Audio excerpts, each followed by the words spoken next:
మీ వారు ఎంతవరకు ప్రోత్సహించారు? సినిమా తారల్లో ఈ తరం పెళ్ళి అవ్వడం, పాప పుట్టడం అన్నది డిస్క్వాలిఫికేషన్. పెళ్ళయిందంటే కెరీర్ అయిపోయినట్టు. మీకు సాధ్యమైందని చెప్పారు.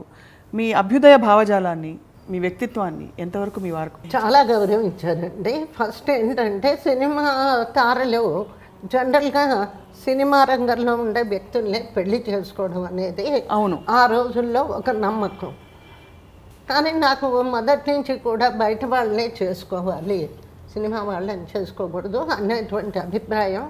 అది కాకుండా మా అమ్మగారు ఎలా చెప్తే అలా వినేదాన్ని. మా అమ్మగారు చెప్పారమ్మా మంచివాళ్ళు, ఫ్యామిలీ వాళ్ళని చేసుకో బయట వాళ్ళని. అప్పుడు అడిగాను మా వారిని, ఏమంటే సినిమాల్లో యాక్ట్ చేయమంటారా వద్దంటారా? ఎందుకంటే పెళ్ళయ్యాక మన ఇద్దరి మధ్య మిస్అండర్స్టాండింగ్ రాకూడదు. మీరు చేయమంటే సినిమాలు కంటిన్యూ చేస్తా, లేకపోతే మానేస్తా అని చెప్పారు. అడిగితే ఆయన ఒకటే అన్నారు, అది గొప్ప సంస్కారం, ఇది it is a God's gift. Acting అనేది నీకు భగవంతుడు ఇచ్చినటువంటి ఒక వరం.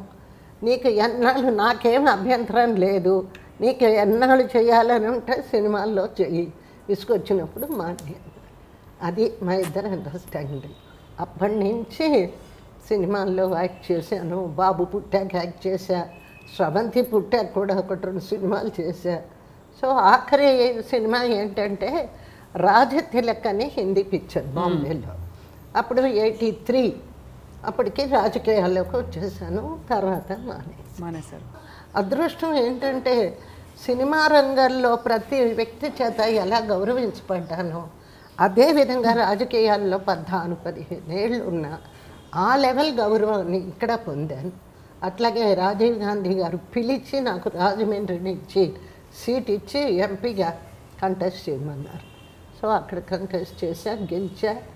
తర్వాత మామూలుగా రాజకీయాల్లో వెన్నుపోటు వ్యవహారాలు ఉంటాయి కాబట్టి ఓడిపోయాం. శుభ్రంగా వచ్చి ఇప్పుడు రాజకీయాలు గుడ్ బై కొట్టేసి హాయిగా మన వాళ్ళని చూసుకుంటూ పాత సినిమాలని గుర్తు చేసి ఇది జీవితం.